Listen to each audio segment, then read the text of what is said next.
Dear students, good morning. मैं Sonal Meena, assistant professor geography, government college Saipau Dholpur से। BA तृतीय वर्ष में सेकंड पेपर भारत भूगोल के अंतर्गत आज हम भारत की मिट्टियों के बारे में अध्ययन करेंगे कि भारत की में किस प्रकार की मिट्टियाँ पाई जाती हैं। लेकिन मिट्टियों के प्रकारों को पढ़ने से पहले हम बात करेंगे आखिर मिट्टी होती क्या है, क्या इसकी परिभाषा है, कैसा इसकी संरचना है, क्या संगठन है, कौन कौन से कारक मिट्टी बनने में सहायक होते हैं या मिट्टी के बनने को प्रभावित करते हैं। तो सबसे पहले बात करते हैं मिट्टी, मृदा, इसे मृदा भी बोलते हैं, तो इसका क्या अर्थ है। मृदा जो होती है वो कई प्रकार के जो ठोस, तरल और गैस, यानी इसमें तीनों तरह के तत्व होते हैं। ठोस तत्व भी होते हैं, कंकड़ पत्थर के टुकड़े होते हैं। तरल तो पानी का भी इसमें समावेश होता है, और गैस यानी विभिन्न तत्वों के मिलने से जो गैसीय तत्व निकलते हैं वो भी इसमें मिले हुए रहते हैं। तो हमारे धरातल की जो सबसे ऊपरी परत होती है वो मिट्टी कहलाती है। सबसे ऊपरी हिस्सा जहाँ कंकड़ पत्थर और विभिन्न खनिजों का, चट्टान चूर्ण का जमाव होता है वो मिट्टी होती है। मिट्टी का जो निर्माण होता है वो जैविक, भौतिक और रासायनिक क्रियाएं जब बहुत लंबे टाइम तक चलती हैं उसके बाद मिट्टी बनती है। क्योंकि इसमें पेड़ पौधों के अंश भी होते हैं, इसलिए इसमें जैविक क्रिया भी होती है। भौतिक इसलिए होती है क्योंकि इसमें क्या है, सूर्य का ताप, वर्षा आदि तत्व सम्मिलित होते हैं, और जल के साथ जब ये घुल जाती है और विभिन्न खनिजों के तत्व जल में मिल जाते हैं तो वो रासायनिक क्रिया हो जाती है। तो इस तरीके से तीनों तरह की क्रियाएं एक लंबे समय तक चलती रहती हैं और उनके लंबे समय तक चलने के बाद में मिट्टी का निर्माण होता है। अगर हम देखें तो इस धरती पर अलग अलग स्थानों पर अलग अलग तरह की मिट्टी मिलती है। कहीं कहीं काली मिट्टी है, कहीं लाल मिट्टी है, कहीं चिकनी मिट्टी है। तो उस मिट्टी के अकॉर्डिंग हर क्षेत्र में फसल, घास, पेड़ पौधे सभी में अंतर देखने को मिलता है। अगर मिट्टी की हम बात करें तो ऐसी मिट्टी जिसमें कि चूने की मात्रा कम होती है उस मिट्टी को हम कहते हैं अम्लीय मृदा, और ऐसी मिट्टी जिसमें चूने की मात्रा अधिक होती है उसे कहते हैं क्षारीय मृदा। मिट्टी जो होती है उसको उसकी किस्मों के अकॉर्डिंग डिवाइड किया गया है, क्योंकि चूने की जो मात्रा होती है वो डिसाइड करती है कि कोई मिट्टी अम्लीय है कि क्षारीय है। मिट्टी को संरक्षित करना हमारे लिए बहुत ज़रूरी है, क्योंकि मिट्टी हमारी इस धरती पर चाहे कृषि कार्य हैं, पेड़ पौधों का लगना है आदि के लिए बहुत ही ज़रूरी होती है। तो इस मृदा का अपरदन होने से बचाने के लिए, इस मृदा के संरक्षण के लिए समय समय पर प्रयास किए जा रहे हैं। इसीलिए प्रतिवर्ष 5 दिसंबर को विश्व मृदा दिवस के नाम से मनाया जाता है, क्योंकि मिट्टी को बचाना हमारे लिए बहुत ज़रूरी है। तभी हमारा लिए जो आवश्यक चीज़ें जैसे कृषि कार्य वगैरह हैं वो इजीली हो सकते हैं। अब बात करते हैं मृदा की संरचना और संगठन के बारे में, अर्थात मृदा किस तरह की होती है और इसके संगठन में किन किन तत्वों का योगदान होता है। मृदा के संगठन की हम बात करें तो मृदा के संगठन में बहुत सारे जो अवसाद होते हैं, अवसाद का मतलब कंकड़, पत्थर, खनिज, इनका जो होता है अनुपात होता है। तो जो अवसाद होते हैं उनके अनुपात को हम जब देखते हैं, यानी कितनी मात्रा में कौन सा तत्व है, तो वो तो मृदा का संगठन हो गया। और अवसादों की जो व्यवस्था है, यानी कौन कौन से अवसाद इसमें मिले हुए हैं, वो इसकी संरचना हो गई। फिर एक बार क्लियर करती हूँ, जैसे कि अनुपात का मतलब मात्रा, कितनी मात्रा में जैविक तत्व हैं, कितनी मात्रा में खनिज तत्व हैं, ये तो बताते हैं मृदा के संगठन को। और कौन कौन से जैविक तत्व हैं, कौन कौन से खनिज हैं, उनकी जो व्यवस्था है वो बताते हैं संरचना को। जब मृदा बन गई और मृदा के बनने के बाद उसके कण आपस में इकट्ठे होकर के एक दूसरे से जुड़ करके एक पिंड का रूप ले लेते हैं, तो इन संगठित पिंडों को ही हम मृदा की संरचना कहते हैं। मृदा की जो संरचना होती है, इसकी जो संगठन होता है, उसमें सरंध्रता और पारगम्यता, ये दोनों ही चीज़ निर्धारित होती हैं। सरंध्रता का मतलब मिट्टी में कितना स्पेस है, कितना पानी उसके छिद्रों में से होकर जा सकता है, और कितनी जो मिट्टी है वो अपने अंदर पानी को अवशोषित करने की क्षमता रखती है। तो ये दोनों ही चीज़ें इसकी संरचना और इसके संगठन को बताती है।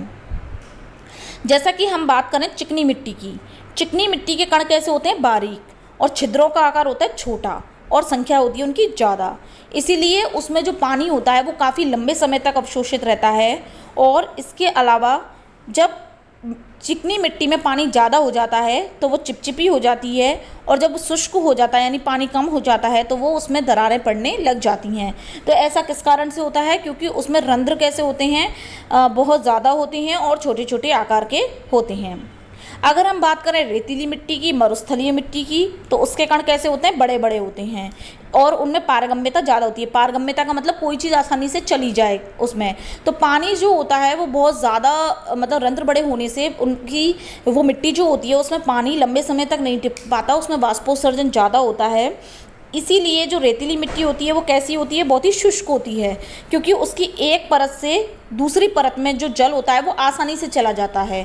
जबकि चिकनी मिट्टी कैसी होती है? उसके छिद्र छोटे होते हैं, तो एक परत से दूसरी परत में पानी को जाने में टाइम लगता है। तो इसीलिए उस मिट्टी में क्या होती है? बहुत ज़्यादा पारगम्यता की कमी होती है। तो चिकनी मिट्टी जल को ज़्यादा देर अवशोषित रखती है, और जबकि मरुस्थलीय मिट्टी जो होती है वो जल को कम टाइम के लिए अवशोषित करती है।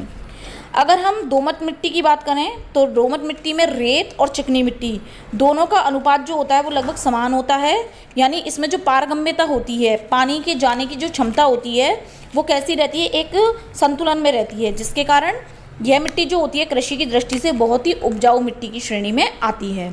तो इस तरीके से हर मिट्टी जो होती है उस मिट्टी की संरचना में, उसके संगठन में, उसमें छिद्रों के आकार में अंतर रहता है, जिसके आधार पर जो मिट्टी होती है उसमें तरह तरह के जो फसल होती है, जो पेड़ पौधे उगते हैं, उनमें भी अंतर देखने को मिलता है। नेक्स्ट हम बात करते हैं मृदा निर्माण को प्रभावित करने वाले कारकों के बारे में। यानी ऐसे कौन कौन से कारक हैं जो मृदा के निर्माण को प्रभावित करते हैं। सबसे पहले अगर हम बात करते हैं तो आता है चट्टानी संरचना, जिसे इंग्लिश में कहते हैं हम पेरेंट रॉक। किस चट्टान से किस मृदा का निर्माण हुआ है? कहने का तात्पर्य यह है कि हमारी इस पृथ्वी पर स्थान स्थान से पर विभिन्न प्रकार की चट्टानें मिलती हैं।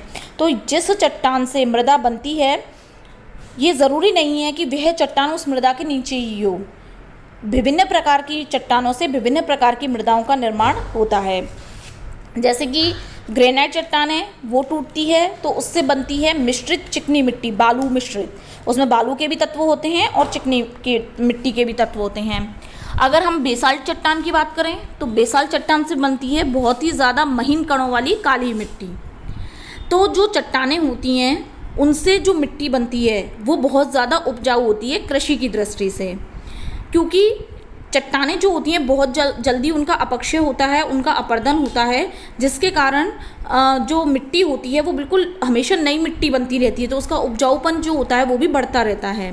जबकि चूना पत्थर से जो चट्टानें बनती है, मतलब चूना पत्थर जैसी जो चट्टानें हैं उनसे जो मिट्टी बनती है वो निम्न कोटि की होती है, क्योंकि चूना पत्थर जो होता है जल में आसानी से घुल जाता है।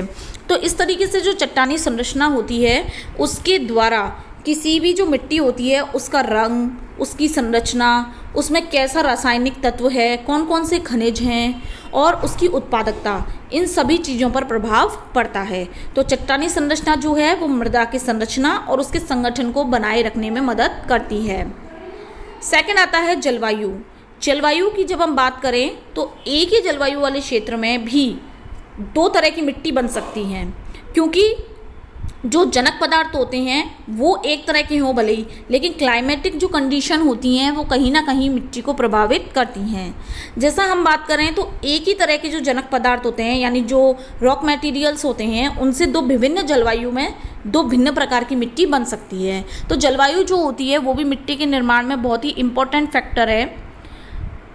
जैसे विभिन्न क्षेत्रों में हमने देखा है कि जलवायु की भिन्नता रहती है, कहीं गर्मी पड़ती है, कहीं आर्द्र जलवायु है। तो अगर हम इस तरह से बात करें तो जैसे जो ग्रेनाइट चट्टान होती है उससे जो मानसूनी प्रदेश हैं जहाँ पर बारिश होती है तो उनके जो नमी वाले क्षेत्र हैं वहाँ पे लैटेराइट मिट्टी बन जाती है। उसी ग्रेनाइट चट्टान से जो शुष्क भाग होते हैं जहाँ पर वर्षा कम होती है वहाँ से लैटेराइट से थोड़ी अलग प्रकार की मिट्टी बनती है।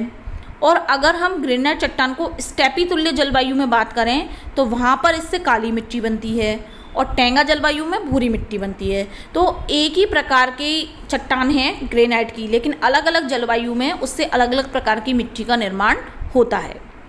इसके बाद में मिट्टी का जो रंग होता है वो भी जीवाश्म की मात्रा पर निर्भर करता है, अर्थात उसमें जीवीय तत्व कितने, पेड़ पौधे या सड़े गले तत्वों के अंश कितने हैं, तो उसके आधार पर भी जो मिट्टी होती है उसका रंग डिसाइड हो जाता है। अगर हम बात करते हैं आर्द्र जलवायु वाले क्षेत्रों में जहाँ वर्षा बहुत ज़्यादा होती है, इसके अलावा जो वाष्पीकरण होता है वो कम होता है, तो वहाँ पर जो क्षारीय तत्व होते हैं वो निक्षालन के द्वारा मिट्टी की निचली परतों में चले जाते हैं। इसीलिए जो आर्द्र जलवायु वाले क्षेत्र हैं जहाँ वर्षा ज़्यादा होती है वहाँ की मिट्टी आपको क्षारीय नहीं मिलेगी। दूसरा, अगर हम अर्धशुष्क और शुष्क क्षेत्रों की बात करें जहाँ पर वर्षा जो होती है कम होती है, वाष्पीकरण ज़्यादा होता है, तो वहाँ मिट्टी क्षारीय होती है। तो ऐसे क्षेत्रों में केशिकाकर्षण की क्रिया होती है, जिसके कारण जो जल के साथ घुले हुए क्षारीय तत्व होते हैं वो निचली सतहों से ऊपर की सतह पर आ जाते हैं, इसीलिए वहाँ की मिट्टी कैसी मिलती है, क्षारीय मिलती है। निम्न अक्षांशों से जब हम उच्च अक्षांशों की ओर जाएंगे तो मृदा में अम्लीयता की मात्रा में वृद्धि होती है। तो इस तरीके से जो जलवायु होती है वो भी मृदा के निर्माण को काफ़ी हद तक जो है प्रभावित करती है। तापमान है, वर्षा है, इन सभी का प्रभाव जो है वो अपक्षय और अपर्दन की क्रियाओं के पर पड़ता है, जिसके द्वारा जो मिट्टी होती है उसका निर्माण भी इससे प्रभावित होता है। अगला आता है वनस्पति यानी पेड़ पौधे। जो उच्च अक्षांशीय क्षेत्र हैं उनसे जब हम निम्न अक्षांशों की ओर जाते हैं तो वनस्पति की जो सघनता होती है उसमें वृद्धि होती है, लेकिन उसके बावजूद भी जो ह्यूमस की मात्रा होती है पहले बढ़ती है लेकिन फिर कम होती चली जाती है। तो जो वृक्षों की सघनता है वो ह्यूमस की मात्रा को कंट्रोल करती है, और ह्यूमस की मात्रा से ही जो मिट्टी होती है उसका भी जो टेक्सचर होता है वो निर्धारित होता है।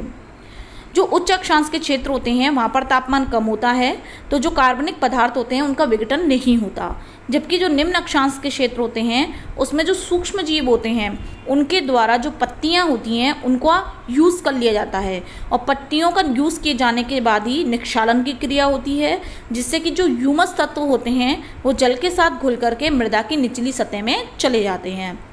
तो इस तरीके से जो वनस्पति होती है उस वनस्पति के द्वारा जो ह्यूमस तत्व होते हैं वो कंट्रोल होते हैं मिट्टी के, और उसी के आधार पर जो मिट्टी होती है उसमें ह्यूमस की मात्रा कंट्रोल होती है। नेक्स्ट आता है जीवाणु। जीवाणु की हम बात करें तो जो उष्ण और उपोष्ण कटिबंधीय जलवायु वाले क्षेत्र हैं वहाँ पर टेम्परेचर ज़्यादा होता है, तो टेम्परेचर ज़्यादा होने के कारण जो जीवाणु होते हैं वो अधिक एक्टिव होते हैं, जिससे कि जो मृदा की ह्यूमस की मात्रा होती है उसको वो ग्रहण करते हैं, जिसके कारण इन क्षेत्रों में जो ह्यूमस होता है, ह्यूमस क्या होता है, मृदा में एक उपजाऊ तत्व होता है, तो वो जो ह्यूमस होता है वो कम हो जाता है।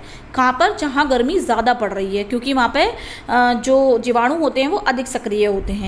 जबकि हम ठंडे क्षेत्रों की बात करें तो ठंडे क्षेत्रों में जो जीवाणु होते हैं वो कम सक्रिय होते हैं, जिससे कि इन क्षेत्रों में ह्यूमस कम उनकी क्षति होती है और ह्यूमस की मात्रा ज़्यादा पाई जाती है। तो जो ह्यूमस की मात्रा होती है वो उपजाऊपन को और अनुपजाऊपन को कंट्रोल करने का काम करती है।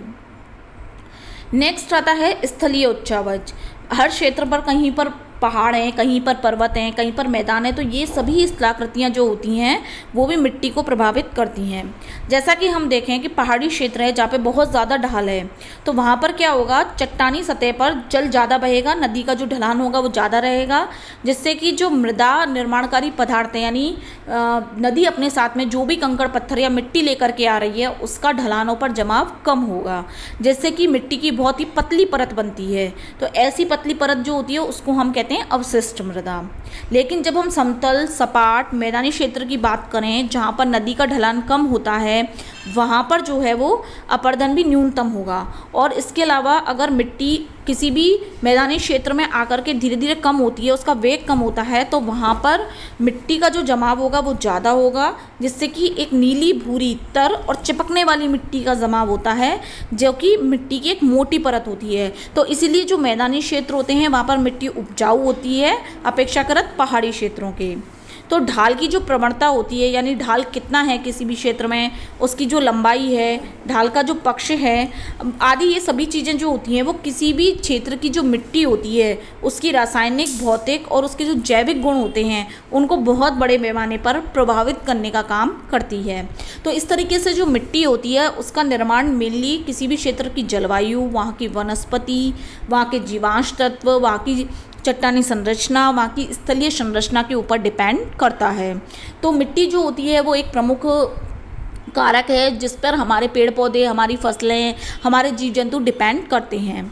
तो अब आगे जो नेक्स्ट लेक्चर है उसमें हम बात करेंगे कि भारत में कौन कौन से प्रकार की मिट्टी मिलती हैं, कहाँ कहाँ किसका वितरण है और कौन कौन सी फसलें या किस किस तरीके से वो उपयोगी हैं।